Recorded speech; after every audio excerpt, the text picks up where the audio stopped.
Bienvenidos. Hablemos de la unción. Este es el segundo de una serie de estudios bíblicos sobre la unción del Espíritu Santo. Decidimos dividir ese título, la unción del Espíritu Santo, entre la unción y el Espíritu Santo. Así que en el día de hoy nos compete hablar acerca de la unción. ¿Qué es la unción? Pues en términos de definiciones, en el contexto bíblico, la unción se refiere al poder y a la presencia del Espíritu Santo sobre el creyente para capacitarlo en la obra de Dios. Es visto como un sello, como una consagración para cumplir con el llamado de Dios. En esta definición, la palabra operativa es para. Quiere decir que la unción tiene un propósito.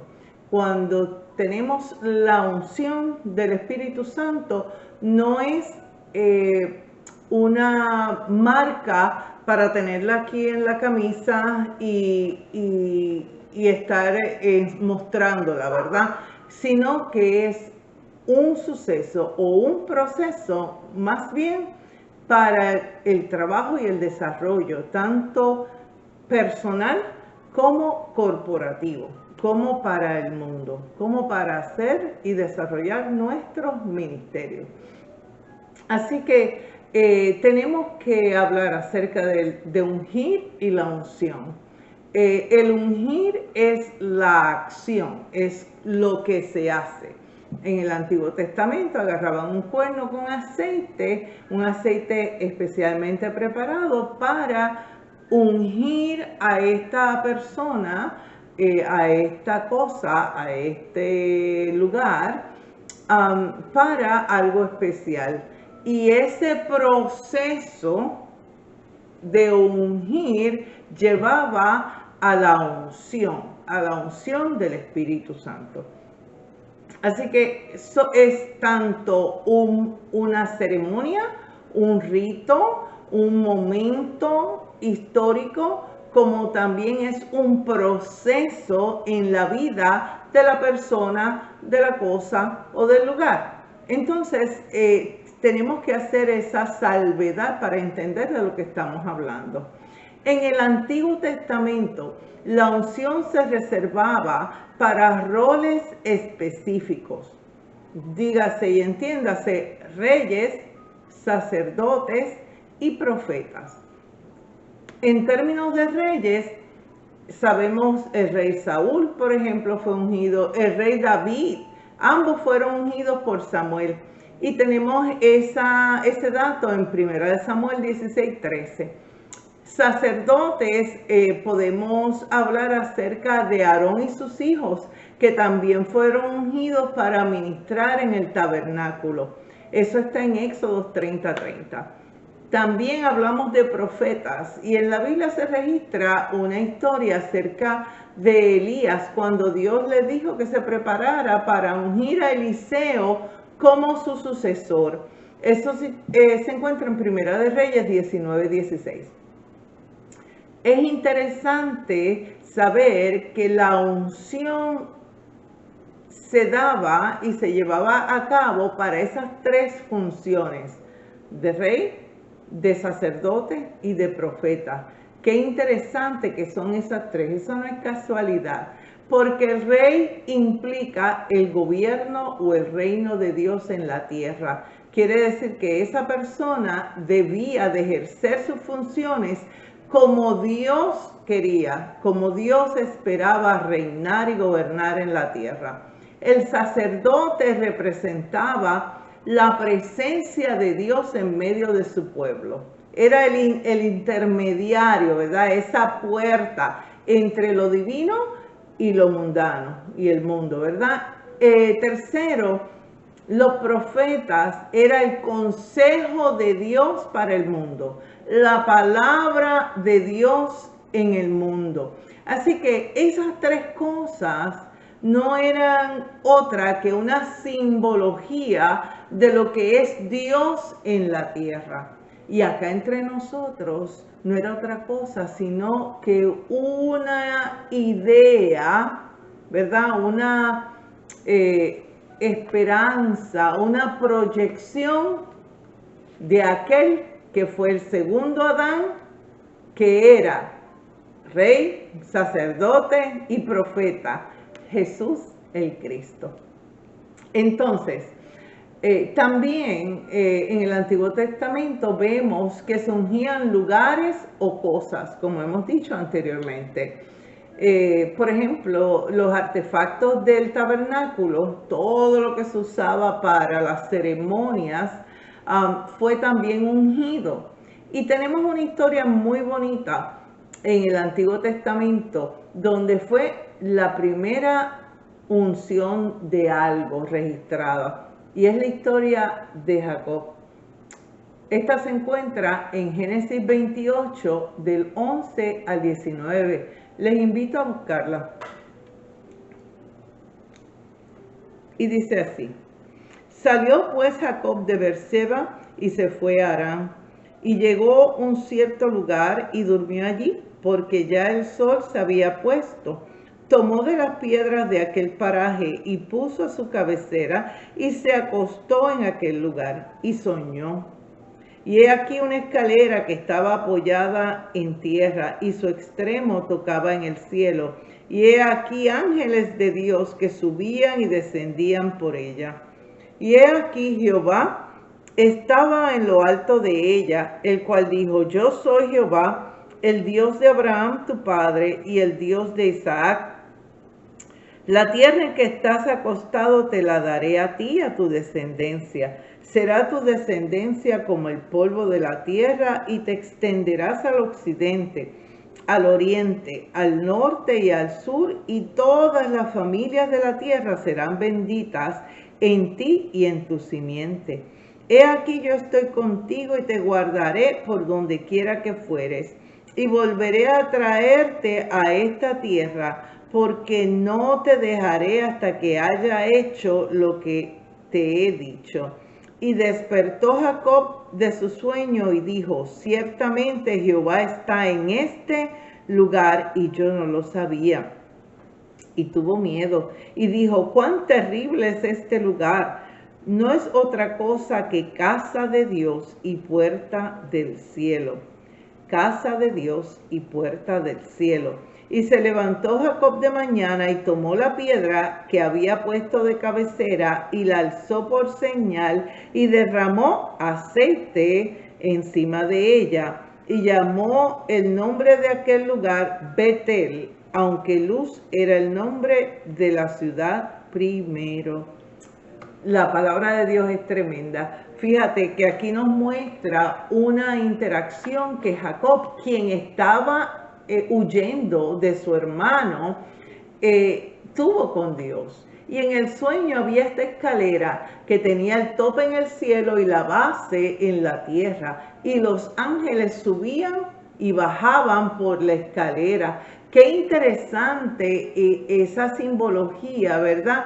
Porque ese lugar que fue ungido por Jacob se convirtió en una puerta, en esa conexión entre el cielo y la tierra, ¿verdad? Así que ese lugar se convirtió en un portal, en una puerta, en un acceso a lo divino.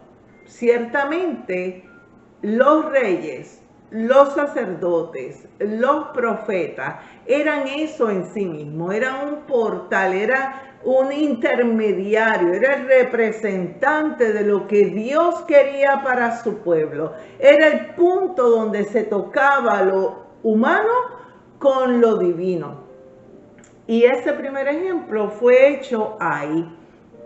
Este lugar pasó a ser lugar de Dios, lugar santo. ¿Y cómo se identificó? Ciertamente por la unción, por ungir la piedra donde él había descansado, dormido, para un propósito mucho más sagrado. Es interesante que él durmiera en una piedra. Yo no sé usted, pero debería de ser incómodo dormir en una piedra.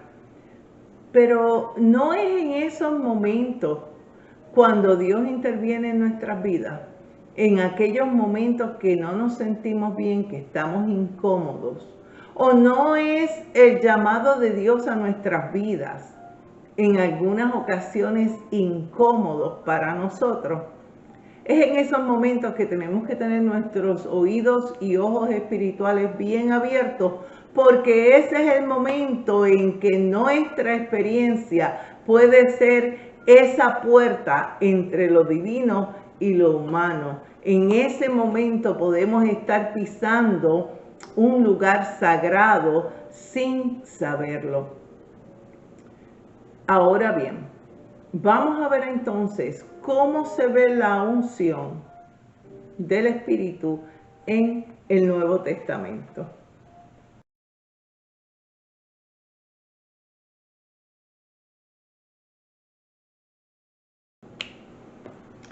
En el Antiguo Testamento ya vimos cómo el Espíritu Santo, la unción del Espíritu Santo venía a personas específicas o en momentos específicos para una misión específica. Ahora vamos a ver lo que dice el Nuevo Testamento.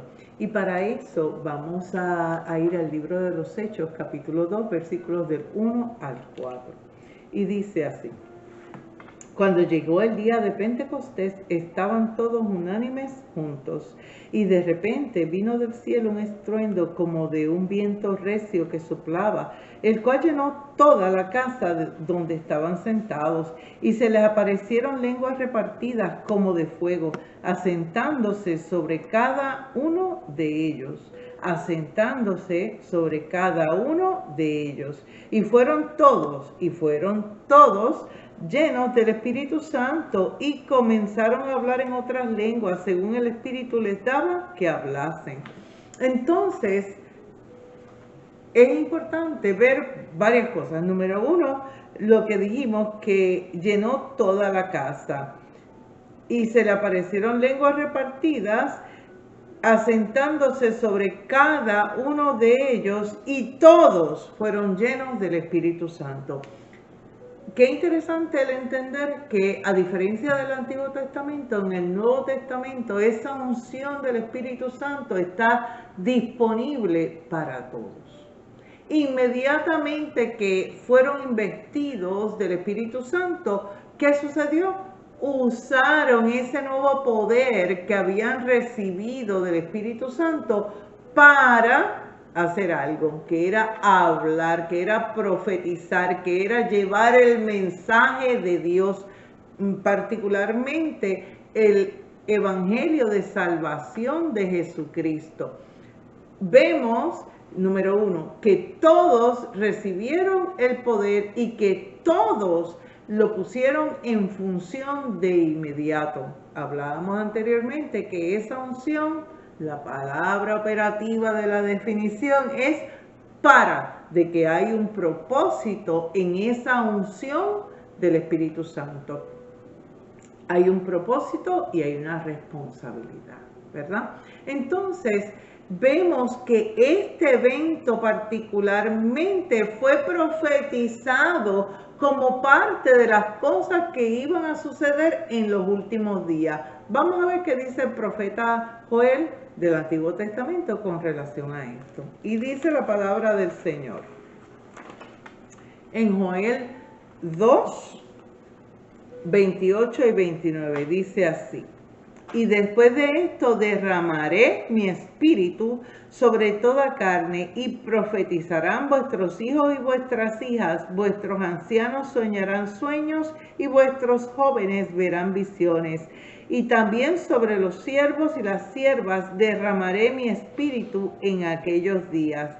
Verdaderamente la palabra del Señor se cumple, y este profeta decía que en aquellos días, ¿qué días? En los últimos días que comenzaron con la resurrección de Cristo. Así que en estos días todos, libres y siervos, hombres y mujeres, sin diferencia de género, sin diferencia de clase, sin diferencia de posición económica, posición social, ni jerarquías eclesiásticas, cada uno de nosotros tiene la habilidad el poder y la responsabilidad de movernos en función a esa unción del Espíritu, con propósito, con temor y temblor y con poder de lo alto. En Primera de Juan también vemos algo interesante que quiero discutir con ustedes. Primera de Juan, capítulo 2, versículo 20. Pero vosotros tenéis la unción del Santo y conocéis todas las cosas. Este es Juan hablando a la iglesia, garantizándoles, estableciendo de facto que toda la iglesia de Cristo tiene la unción del Espíritu Santo. La unción que fue derramada quiere decir que cuando recibimos al Señor en nuestro corazón, cuando nosotros pasamos de muerte a vida, junto con eso está ese sello, esas arras del Espíritu que está con nosotros y que nos capacita para hacer el trabajo que Dios nos ha mandado a hacer. Entonces, hay unos propósitos específicos. Número 1, vivir una vida santa. Les dejo Romanos 8 del 5 al 6 para leer esto. Cumplir con nuestra misión. Busquen Lucas 24, 29. Y recibir revelación divina. Juan 14, 26. Cada una de esas cosas, vivir una vida santa, interno, el desarrollo nuestro espiritual. Cumplir nuestra misión, externo. Hay que salir a cumplir nuestra misión, cualquiera que esa sea. Recibir revelación divina es el propósito que es interno, porque nos ayuda a trabajar nuestra vida espiritual, nos capacita, nos centra, nos madura, pero también es externa porque la revelación de Dios ha sido establecida en nosotros para compartirla. Así que estos propósitos son internos, personales, y externos, corporativos, tanto para la iglesia como para el mundo.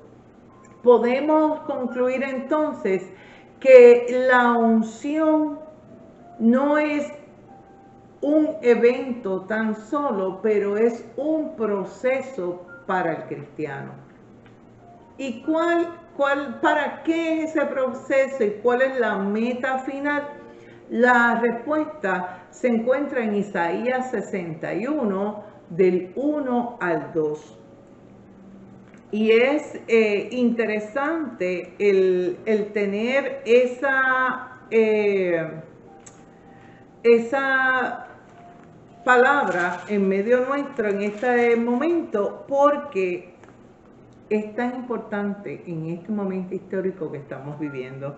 Dice Isaías 61, 1 y 2, el Espíritu de Jehová, el Señor está sobre mí, porque me ungió Jehová, me separó Jehová, me marcó Jehová. Soy ese portal entre lo divino y lo humano. Me ha enviado lo práctico, ¿verdad? Para lo que nos han ungido, para lo que nos han separado, para lo que nos han marcado. Me ha enviado a predicar ¿qué? Las buenas nuevas a los abatidos, a vendar los quebrantados de corazón. Número 2. Número 3, a publicar libertad a los cautivos. Número 4, a los presos, apertura de la cárcel. Número 5, a proclamar el año de la buena voluntad de Jehová y el día de venganza del Dios nuestro. Número 6, a consolar a todos los enlutados. En otras palabras, estas son la cita bíblica que Jesús, el día que se paró en la sinagoga a leer, dijo que se habían cumplido con él. Él era el Cristo. Jesús era el ungido. De hecho, Jesucristo, Cristo no es el apellido de Jesús. Cristo significa ungido. Quiere decir que Jesús era el ungido de Dios. Y los seguidores, los discípulos de Jesús, les llamaron cristianos. Quiere decir que cada uno de nosotros hemos sido también ungidos para hacer lo que nuestro rabino, lo que nuestro Dios, lo que nuestro Señor, lo que nuestro Salvador vino a hacer en la tierra. Así que vamos a leer de nuevo esto como si tú y yo lo estuviéramos diciendo. Quiere decir que yo hoy, que tú hoy has sido ungido y que el Espíritu de Jehová está sobre ti y sobre mí. ¿Para qué? Para enviarnos a predicar las buenas nuevas a los abatidos, a vendar a los quebrantados de corazón, a publicar la libertad a los cautivos y a los presos, apertura de la cárcel, a proclamar el año de la buena voluntad de Jehová y el día de venganza del Dios nuestro, y a consolar a todos los enlutados. Ya sabes, ahora ve y hazlo.